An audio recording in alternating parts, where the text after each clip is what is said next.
이분은 50대 후반에 깨어나기로 참석을 했어요. 그 중간에 간증을 그 소감 나누기를 하잖아요. 그분이 나눈 소감이 지금도 저한테는 남아 있어요. 이분은 평생 초등학교를 졸업하고 일만 했어요. 시골 동네에서 태어나서 시골 일을 하다가 점원으로 취직을 해서 나가서 읍내가 살다가 이제 시집을 가서는 슈퍼마켓을 해요. 슈퍼마켓이 커요. 남편하고. 자기는 24시간 일을 한다는 거예요. 그러니까 그 슈퍼마켓 붙은 방에서 주택이 있는 게 아니고 슈퍼마켓 붙어 있는 방에서 자고 밥 먹고 24시간 근무한다는 거예요. 근데 깨어나기를 한참 하고 그때 5박 6일 할 때니까 자기 하고 싶은 말이 있대요. 근데 그 하고 싶은 말이 시 같았어요, 시. 뭐라고 말하냐면 자기는 이 코가 숨만 쉬라고 있는 줄 알았대. 그랬더니 여기 왔더니 호흡 기도를 하더라는 거예요. 아, 기도가, 아니, 코가 숨만 쉬라고 있는 게 아니구나. 이게 기도하라고 있구나. 응. 이 귀가 그냥 물건 주세요. 얼마입니다. 이거만 들으면 되는 귀인 줄 알았더니 이 귀가 안 들리는 내면의 소리를 들으라는 귀라는 거예요. 입이 밥만 먹는 입인 줄 알았더니 아, 이게 하나님 말씀을 하라고 하는 입이구나.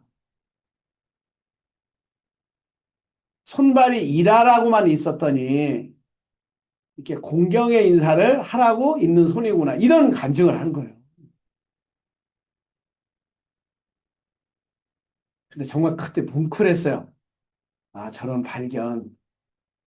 이런 분은 평생 자기 말 맞다나 책을 읽은 것도 아니고 어디 교회 가서 강의 들은 것도 아니고 그냥 정말 집에서 일하다가 점원으로 일하다가 결혼해서 슈퍼마켓 몇십 년 24시간 오직 그 안에서 다른 언어를 접할 기회도 없었고 그때는 지금처럼 뭐 TV밖에 없었고 이런 SNS가 있을 때 아니니까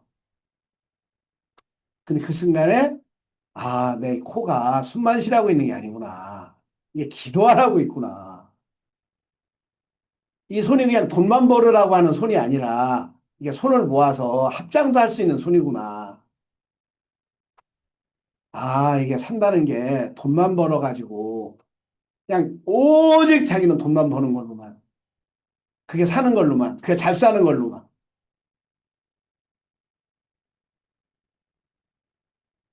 보통 우리가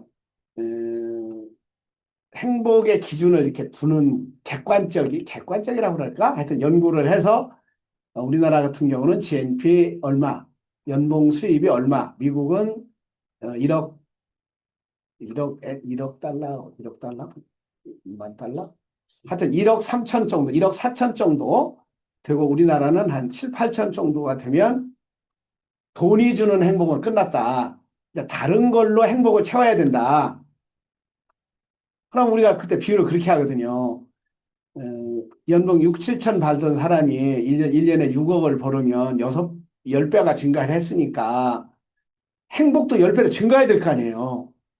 근데 오히려 행복은 증가할 수도 있지만 어떤 때는 고민이 더 많아지잖아요. 진급하면 행복할 줄 알았는데 진급한 사람 다 행복해야 될 거 아니에요, 그러면. 높은 사람들은 다 행복해야 될 거 아니야, 지위가 높은 사람들은. 권력을 가진 사람은 다 행복해야 될 거 아니야. 근데 아니잖아요. 그래서 지금 우리 삼경 29장인데 정말 산다는 게 뭘까? 우리는 일단 깔았죠. 아, 산다는 건 삶의 질을 향상시키는 거야. 그럼 내 삶의 질을 향상시키는 구성 요소를 내가 어떻게 구성해야 될 건지 우리가 쭉 그 얘기하고 있거든요. 그래 오늘은 취미에 대해서요. 취미가 우리의 삶을 어떻게 얼마만큼 풍요롭게 해주는지, 삶의 질을 향상시켜주는지 그 얘기를 하려고. 아까 얘기한 그 여자는 그 수련회를 끝나고 나도 책을 읽어야 되겠구나. 그래, 그 당시는 아뜰리에라고 하는 게 있었어요. 지역마다. 그래, 거기 나가서 2주일에 한 번씩 난생 처음으로 책을 읽는 거야. 근데 그 언어 지능이 높았던지, 자기 이해 지능이 높았던지, 거기서도 깃발 날리게 책을 읽고 자기 이야기를 하는 거예요. 근데 어느 날 저한테 선물을 하나 보냈어요. 그 옛날에 학 접는 거 기억나십니까? 학. 1,000마리 이렇게 개해서 박스다가 아니면 유리병 큰 거에 보내잖아요. 하면서 이제 편지 한 장하고 보낸 거예요. 제가 그 당시는 하비람이죠. 하비람을 만나서, 산다는 게 뭔지를. 그냥 돈만 벌어서 일만 해서 사는 것만이 아니라, 내 안에 내면의 세계도 있고, 그걸 표현할 수 있는 취미 생활도 있고, 책을 읽으면서 만나는 여태까지 느끼지 못했던 어떤 세계를 만나는 거죠. 그러니까 형이상하게 세계를 만나는 거지. 그 짜릿함의 얘기를. 그러면서 이제 취미도 생겨서 제가 이렇게 종이도 접습니다. 그래서 종이학을 보냈던 기억이 나요. 취미까지 간 거죠. 그래서 우리 홍합비전인가? 이 그림 그려요.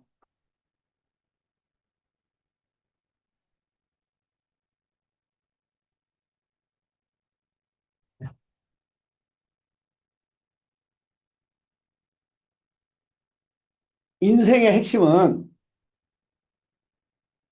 무엇을 해서 먹고 살 것인가요? 이건 일이에요, 일. 직업이에요. 무엇을 해서 먹고 살 것인가? 두 번째는 무엇을 해서 인생을 즐길 것인가요?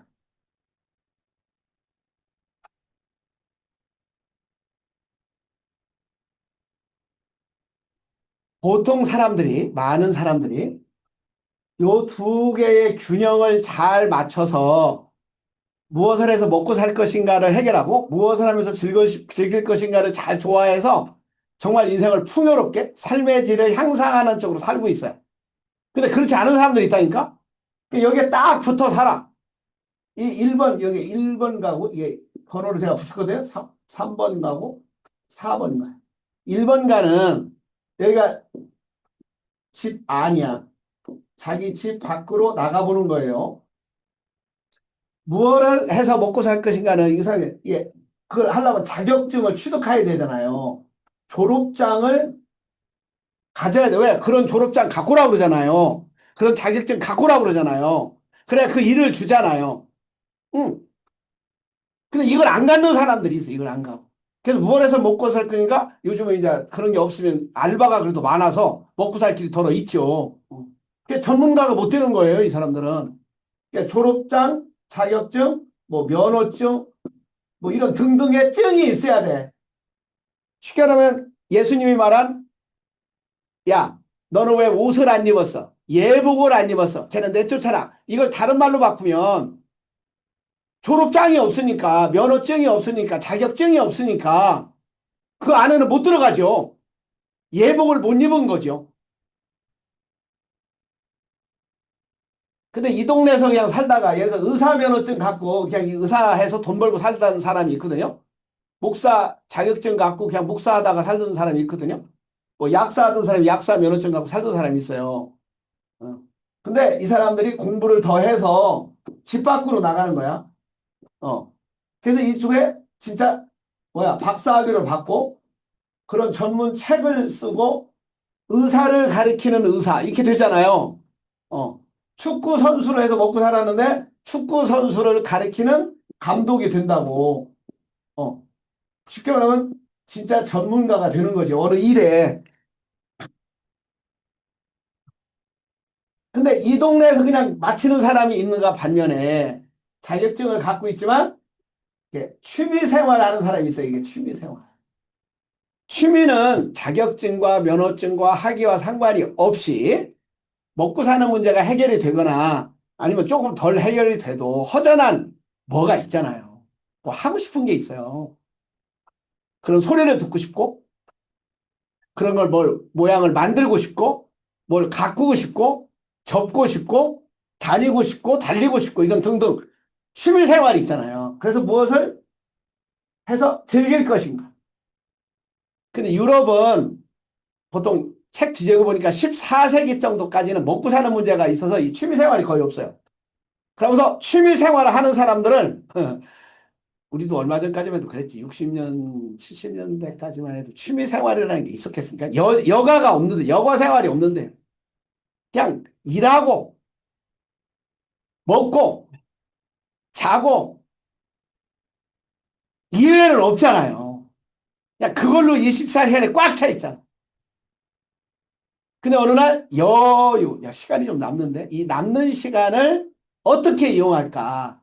그 남는 시간을 그냥 허랑방탕하게 멍 때리거나 이러지 않고 어떤 사람들은 찾아 나선 거예요. 그래서 뭐, 꽃꽂이를 해야 되겠다. 아까 자전거를 뭐 타야 되겠다. 나는, 뭐야, 클래식 음악을 들어야 되겠다. 뭐, 그림을 그려야 되겠다. 서예를 해야 되겠다. 이렇게 취미 생활이 있다니까. 저희 서실에 매년 나가서 우정들이 많이 쌓였어요. 그 중에 몇 분 얘기를 이렇게 삶을 구성하는 걸 보면, 저렇게 삶의 질을 향상하는구나. 이제 이분은 대학 정년 가까이 오니까 준비를 했어요. 정년 후의 생활이 교수 생활한 것보다 내가 더 오래 살 수 있겠구나. 그러니까 30 몇 년간 교수를 했는데 65세 은퇴를 하니까 30 몇 년간을 내가 살아야 되는구나 해서 정년 퇴직 5년 전부터 집을 질 생각을 했더라고요. 그래서 터를 사고 대전, 뭐 익산 이런 데를 돌아다니다가 계룡에다가 산세 좋은 곳에다가 이제 토목과학교 있었으니까 좀 볼 줄 알으니까 이쁜 데다가 터를 잡고 자기가 설계를 도움받아서 해서 집을 쳤어요. 조그마한 체전을 가고. 그러니까 자기가 음악의 맨숭이었다네. 그래서 색스폰을 굉장히 수준급이에요. 와서 한번 이렇게 뽐도 내고 그랬거든요. 색스폰을 불었어요. 그리고 이제 정년하기 전에 정년 후에 취미 생활로 이렇게 가는데 서실에 온 거죠. 그래서 서실에 와서도 아주 열심히 해요. 그리고 산에 다니고 또 이제는 뭘 시작했냐면 계룡이라 그 계룡산에 옛날 도인들이 있어요. 한문 배운 사람들이 이렇게 상투 굽고 수염 기르는 사람들이 있거든요. 거기 가서 뭘 배우냐? 요새 그 중용 공부한다고 다니더라고요. 음. 그러니까 삶의 질을 향상하는데 건강에 관한 거, 놀이에 그 음악에 관한 거, 또 그림 그리는 글씨 쓰는 거에 대해서 이렇게 구성 편집을 제가 볼 때는 굉장히 잘한 거죠. 균형 있게. 그래서 제가 칭찬을 많이 했어요. 어떻게 이렇게 구성을 잘했냐. 어. 또 한 번 저한테 이 요가 체조 가르쳐 주는 분 있는데 이분은 여자인데 이분도 이제 가정주부인데 서예하고 운동하고 또 봉사하는 거 일주일에 한두 번 나가는 거 하고 해서 구성 편집을 잘했어요. 삶의 질 향상을 일으키는데 균형 있게 신체 건강, 마음 건강, 이 지력, 이 책도 읽고 구성을 잘한 거죠. 여기 있던 사람이 어느 날 꽃꽂이 도자기 하던 사람이 취미로 하던 사람이 어느 날 대학원을 가서 도자기 전문가가 돼요. 도자기 작가가 돼요. 어. 꽃꽂이 하던 사람이 꽃꽂이 강사가 되고 요가 하던 사람이 요가 강사가 돼. 취미가 전문 수준에 이르게 되는 거지.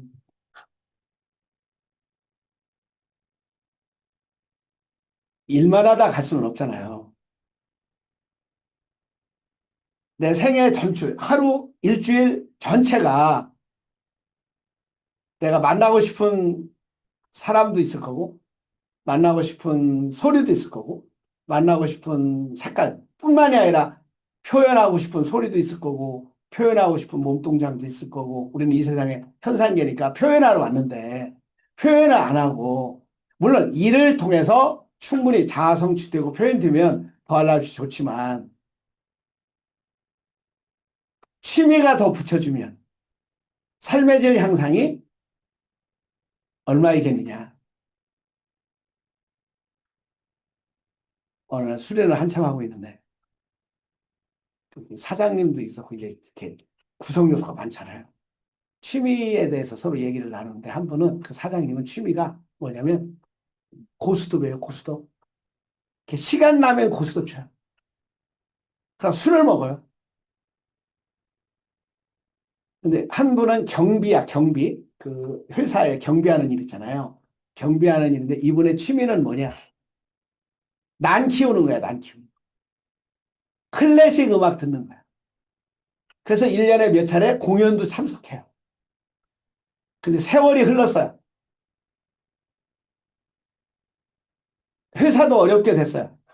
근데 그 삶의 질의 수준에 있어서는 얼굴에 나타나는 삶의 품위에 있어서는 사회적인 지위와 상관이 없더라니까. 훨씬 아름답고 표정도 언행도 훨씬 더 고상하죠. 그래서 아주 유명한 말이 있어요. 취미는 인생 계급장이다. 직업을 바꾸기는 어렵잖아요.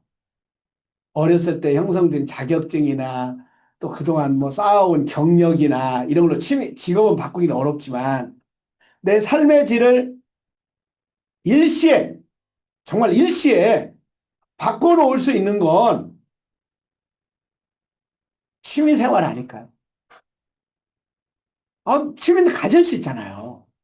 클래식 음악 들을 수 있고, 난 정말 키울 수 있고, 그림 그릴 수 있고, 노래할 수 있고, 춤출 수 있고, 산책할 수 있고, 산에 갈 수 있고, 자전거 탈 수 있고, 수영할 수 있고, 꽃꽂이 할 수 있고, 도자기 할 수 있고, 얼마나 많냐고. 요즘은 문화센터나 동사무소 뭐라고 그래요? 거기서 그래도 이게 광고 뜨잖아요. 아파트에 뭐 무슨 뭐 개설이다, 뭐 개설 켈리 개설이다, 뭐 서양화 개설이다, 동양화 개설이다, 뭐 스피치 연설 개설이다, 뭐 요가 체조 개설이다, 스트레칭 개설이다 막 뜨잖아요. 부지런만 하면 그런 취미 생활을 통해서 내 삶을 예술로 내 삶의 질을 향상시키는 쪽으로 또 거기서 어우러지는 인간관계를 통해서 배우고 싶은 사람, 본받고 싶은 사람, 멘토들, 모델들이 생기니까 내 삶의 질이 향상되는 게 아닐까. 산다는 건 꼭 일만 해서 돈 벌어서 지위가 높아지고 월급이 많아지고 이렇게 해서 나의 삶의 질이 향상되는 것만은 아니다. 무엇을 해서 먹고 살 것인가와 뭘 해서 즐길 것인가. 어떻게 하면 즐길 수 있는 요소를 찾아서 내 삶을 24시간을, 일주일 7일을, 한 달 30일을 구성 편집해서 내가 이걸 통해서 내 삶을 이렇게 가꾸고 즐기고 내가 살아있음을 느끼고 여태까지 못 만났던 감정들도 만나주고 욕망들도 표현해보면서 내 안에 잠재되어 있던 신이 눌려있던 신이 알아차려지지 못했던 신이 나오도록 도울 수 있는 게 내가 내 인생을 주인으로 사는 길이 아닐까 싶습니다. 오늘 본문 말씀에 다 때가 있다고 그러잖아요. 근데 그걸 어떻게 할 수가 없으니까 그래도 그 안에서 그 때는 코로나가 오고 여름이 오고 여름이 가고 가을이 오고 이 때는 내가 어떻게 할 수 없지만 그 때에 대한 해석과 선택은 때를 선택하는 것이 아니라 때에 대한 내 응답의 선택은 나한테 할 수 있으니까. 선악과를 따먹을 수도 있고 안 따먹을 수 있는 건 나니까. 저걸 좋다라고 생각할지 나쁘다고 생각할지 선이라고 말할지 악이라고 말할지는 나한테 주어져 있으니까. 그래서 12절에 보면 11절에 보면 하나님은 모든 것이 제때에 알맞게 일어나도록 만드셨다. 더욱이 하나님은 사람들에게 과거와 미래를 생각하는 감각을 주셨다. 예, 우리 사람에게만 기억자가 있어요. 그 기억자를 조금 작동을 덜 시키고 나는 영, 공, 무라고 하는 배경자임을 늘 기억, 셀프 리멤버링, 존기를 바탕을 깔고 행동자가 작동하도록 기억자는 조금씩 덜 하고 내가 지금 할 수 있는 게 뭐야? 지금이 뭐야? 지금? 아, 지금이 은혜 받을 만한 때인데 내가 지금 할 수 있는 게 뭐야? 과거와 미래를 생각하는 감각을 주셨어요. 그쵸? 그러나 사람은 하나님의 하신 일을 처음부터 끝까지 다 깨닫지는 못하게 하셨다. 그래 이제 나는 깨달았다는 거예요. 기쁘게 사는 것. 살면서 좋은 일을 하는 것. 사람에게 이보다 더 좋은 일이 무엇이래? 때는 내가 어떻게 할 수 없지만 때에 대한 해석은 나한테 주어졌으니까 기쁘게 해석하고 즐겁게 꾸려가는 것, 이보다 더 좋은 것이 있으랴. 사람이 먹을 수 있고 마실 수 있고 하는 일에 만족을 누릴 수 있다면 이것이야말로 하나님이 주신 은총이다. 자, 은총을 더 구체적으로 해석하면 우리는 즐길 수 있는 취미, 돈을 벌기 위해서 이성과 자격증과 경력과 이런 것만 하는 것이 아니라 하루 24시간 중에 얼마를, 일주일 7일 중에 얼마를, 한 달 31일 중에 얼마를, 1년 365일 중에 얼마를 내가 인생을 뭘로 즐길 것인가? 취미, 맛을 느끼는 것, 취미잖아요. 돈 벌기 위해서 내가 억지로 하는 건 아니고요. 내가 그냥 하고 싶어서 하는 것. 취미생활. 우리 어렸을 때는 그거 꼭 물어봤는데 취미가 뭐예요? 이렇게 물어봤는데 여자친구, 남자친구 사귀면 뭐예요? 취미가 뭐예요? 또 우리 학교 가서도 물어볼 때 이제 취미, 독서 뭐 이런 거 손들어 썼잖아요. 우리요. 바둑 뭐 이런 거. 요새는 취미가 너무너무 많으니까 내 삶을 풍요롭게 하고 내 삶을 향기나게 하고 아 이게 살아있네. 내 안에 잠재적인 눌려있는 또 나오고 싶어하는 신을 만나게 해주는 취미생활. 취미는 인생의 계급장이다. 어떤 취미가 나를 더 자유케 하고 어떤 취미가 나를 더 풍성하게 하고 어떤 취미가 나를 더 향기나게 하는지 적극적으로 우리 취미 생활을 찾아서 나이에 맞게 또 때에 맞게 취미 생활 해서 나갔으면 좋겠습니다. 오늘 여기까지 하겠습니다.